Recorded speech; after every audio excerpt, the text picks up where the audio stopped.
Good morning second year class. कैसे हैं आप सभी लोग। आशा है घर पर रह के स्वस्थ होंगे आप लोग। हमने आपको वीर गाथा काल में कुछ प्रश्न दिए थे।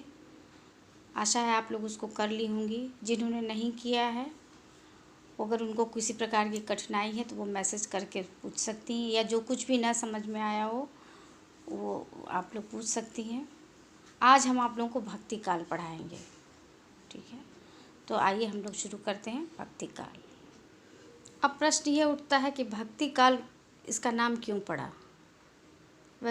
तो इसका उत्तर ये होगा कि इसमें भक्ति परक रचनाएं ज़्यादा हुई, इसलिए इसका नाम भक्ति काल।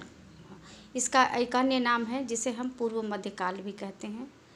तो और भक्ति काल को हिंदी साहित्य के स्वर्ण युग के रूप में जाना जाता है। अक्सर ये प्रश्न आता है कि हिंदी साहित्य का स्वर्ण युग किस काल को कहा जाता है। तो आप लोग इसका उत्तर हमेशा के लिए याद कर लीजिए कि भक्ति काल हिंदी साहित्य के स्वर्ण युग के नाम से जाना जाता है। भक्ति काल की समय सीमा। भक्ति काल की समय सीमा आप लोगों को बताते हैं। आदिकाल की समय सीमा आप लोगों को पता ही है, 743 से 1343 तक। और भक्ति काल की समय सीमा 1343 से लेकर 1643 ईस्वी तक माना जाता है हमारे यूपी बोर्ड के पाठ्यक्रम में। और डॉक्टर रामचंद्र शुक्ल के हिसाब से इसकी समय सीमा है 1375 से सन 1700 तक, 17वीं शताब्दी, 1700 तक माना जाता है। 1375 से 1700, क्योंकि अक्सर अलग से ये प्रश्न आता है कि भक्ति काल को की समय सीमा डॉक्टर रामचंद्र शुक्ल के हिसाब से क्या है। तो ये भी आप लोग समझ लीजिए। तो ये हो गए समय सीमा आपका 1343 से 1643 ईस्वी तक। ये जो है भक्ति काल की समय सीमा है। अब ये है भक्ति काल की प्रमुख विशेषताएं। पहले आप विशेषताएं तो बाद में बताएंगे, पहले आप ये समझ लीजिए कि भक्ति काल को कितने भागों में बांटा गया है। भक्ति काल को 2 भागों में बांटा गया है, निर्गुण भक्ति शाखा और सगुण भक्ति शाखा। निर्गुण भक्ति शाखा के भी 2 भेद हैं। एक होता है कि ज्ञानाश्रयी शाखा और एक होता है प्रेमाश्रयी शाखा या प्रेम मार्गी शाखा। ज्ञान मार्गी शाखा और दूसरा प्रेम मार्गी शाखा। और इसी तरह दूसरी जो इसकी भक्ति शाखा है सगुण भक्ति शाखा, उसको भी 2 भागों में बांटा गया है, राम भक्ति शाखा और कृष्ण भक्ति शाखा।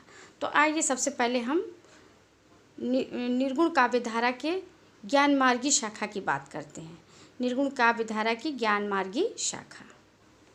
भक्ति काल की इस शाखा में निराकार ब्रह्म की उपासना की प्रधानता रही है। इसमें जो है उपदेशात्मक ज़्यादा मतलब जो है उपदेशात्मक काव्य ज़्यादा लिखे गए हैं और मुक्तक काव्य रचे गए हैं। दोहा, पद इत्यादि छंदों का प्रयोग हुआ है। भाषा इनकी सधुकड़ी भाषा रही है इसमें।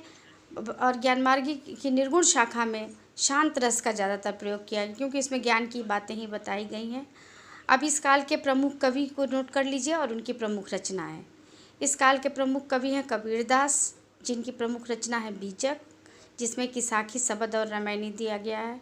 दूसरे हैं दादू दयाल, जिन्होंने साखी और पद लिखा है। तीसरे रैदास, जिनकी रचना पद है। और गुरु नानक, गुरु ग्रंथ साहब में इनकी बहुत सारी रचनाएं हैं।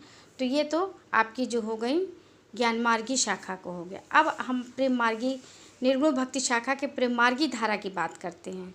इसमें जो है इसमें भी निराकार ब्रह्म की उपासना ही किया गया की मतलब प्रधानता थी, लेकिन इसमें सूफी कवियों ने आत्मा को प्रियतम मानकर हिंदू प्रेम कहानियों का वर्णन किया है। हिंदू मुस्लिम एकता पर इसमें बल दिया गया है। और इस काल के सभी महाकाव्य इसमें मुक्तक शैली में नहीं बल्कि प्रबंध काव्य शैली अपनाई गई है। और जितने भी महाकाव्य लिखे गए हैं वो सब प्रेम कथाओं पर आधारित हैं। तो इस काल के प्रमुख कवि को समझ लीजिए। पहले तो आप लोग जानते हैं इस काल के प्रमुख कवि हैं मलिक मोहम्मद जैसी, जिनकी रचनाएं हैं पद्मावत, अखरावट और आखिरी कलाम। इसके अतिरिक्त एक और भी रचनाकार हैं। और इसके अन्य रचनाकारों में कुतुबन, मृगावती और मंझन मधुमालती ये प्रेम मार्गी शाखा के कवि हैं। कौन कौन से? मलिक मोहम्मद जायसी, कुतुबन और मंझन। तो ये तो आपकी ज्ञान मार्गी भक्ति काल की ज्ञान मार्गी शाखा के बारे में आपको पता चल गया। अब हम सगुण भक्ति शाखा पर आ जाते हैं। भक्ति काल के सगुण भक्ति शाखा को भी 2 भागों में बांटा गया है, राम भक्ति शाखा और कृष्ण भक्ति। तो पहले हम राम भक्ति शाखा की बात करते हैं। इस काल में राम भक्ति शाखा के कवियों में तुलसीदास, इसमें राम के सुंदर चरित्र का वर्णन तुलसीदास, प्रबंध और मुक्तक दोनों तरह की काव्य शैलियों में रचना हुई है और इसमें प्रायः सभी प्रकार के बहुत सारे अलंकारों का और छंदों का लगभग प्रयोग हुआ है और बहुत एक समृद्ध काव्य के रूप में रामचरितमानस की एक उपयोगिता आज भी हमारे समाज में उतनी ही है जितना कि उस समय लिखी गई थी। हर घर में आपको रामचरितमानस मिलेगा क्योंकि इसमें समाज के में आदर्श का जो समन्वय इसमें दिखाया गया है इस ग्रंथ में, उसके कारण इसका बहुत अधिक महत्व है और इन्हीं ग्रंथों के कारण हम हिंदी साहित्य को स्वर्ण युग कहा जाता है। अब हम भक्ति काल के जो सगुण भक्ति शाखा की जो राम भक्ति धारा के प्रमुख कवि हैं उनके बारे में आपको बताते हैं। इसके पहले कवि तो आप लोगों को पता ही है, गोस्वामी तुलसीदास, जिनकी रचना है रामचरितमानस, विनय पत्रिका और गीतावली, कवितावली। और इसके अतिरिक्त एक और कवि हैं, एक और कवि है नाभादास और नाभादास की रचना का नाम है भक्तमाल। तो ये तो हो गया राम भक्ति धारा के कवि। अब कृष्ण भक्ति धारा के कवियों को सगुण भक्ति शाखा के कृष्ण भक्ति काव्य के बारे में हम तो भक्ति काल की सगुण कृष्ण भक्ति शाखा, इस शाखा के कवियों ने भगवान कृष्ण की उपासना की है। इस शाखा में केवल मुक्तक काव्यों की रचना हुई है। कृष्ण भक्ति के सभी पद ब्रज भाषा में लिखे गए हैं और माधुर्य भाव से ओतप्रोत हैं। इस शाखा के कवियों ने मुख्यतः पद छंद में रचनाएं की हैं। इस काल के प्रमुख कवि सूरदास जी हैं, जिन्होंने वात्सल्य रस का बहुत ही सुंदर ढंग से वर्णन किया है। अब इस काल के प्रमुख कवियों के बारे में जान लीजिए। पहले इसके कवि हैं सूरदास, जिनकी रचनाएं हैं सूर सागर, सूर सरावली और साहित्य लहरी। दूसरे इसके कवि और भी अन्य कवियों में जैसे रसखान, मीराबाई, तो इन कवियों की भी रचनाएं। सूरदास के अतिरिक्त नरोत्तम दास, जिनका सुदामा चरित, रहीम दास की दोहावली सतसई, रसखान जी की प्रेम वाटिका, मीराबाई के नरसिंह का मायरा, गीत गोविंद आदि, ये सब इनकी प्रमुख रचनाएं हैं कृष्ण भक्ति शाखा की। अब हम आपको भक्ति काल की प्रमुख विशेषताओं के बारे में बताते हैं, ठीक है। तो सगुण तथा निर्गुण ब्रह्म की उपासना, ठीक है, निर्गुण ब्रह्म की उपासना, गुरु की महिमा का वर्णन, ईश्वर नाम की महिमा का वर्णन, ब्रज भाषा एवं अवधि भाषा का प्रयोग, ईश्वर के प्रति समर्पण की भावना और ईश्वर के प्रति दीनता की अभिव्यक्ति, बाह्य आडंबरों का विरोध, मानवतावादी धर्म की महत्ता और जितनी भी सामाजिक कुरीतियाँ हैं उनका भी इसमें विरोध किया गया है। तो ये हमारे भक्ति काल की प्रमुख विशेषताएं हैं। तो ये आप लोगों ने भक्ति काल के बारे में इतना समझ लिया, और यदि नहीं भी कुछ समझ में आता है तो आप लोग पूछ लीजिएगा हमसे। अब इसके कुछ प्रश्न आप लोग नोट कर लीजिए। भक्ति काल को हिंदी साहित्य का स्वर्ण युग क्यों कहा जाता है?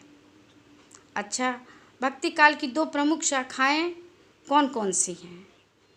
पद्मावत एवं रामचरितमानस के महाकाव्यों के रचनाकार का नाम लिखिए।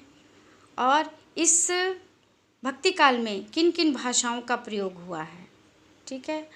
वात्सल्य रस का सुंदर प्रयोग किसने किया है?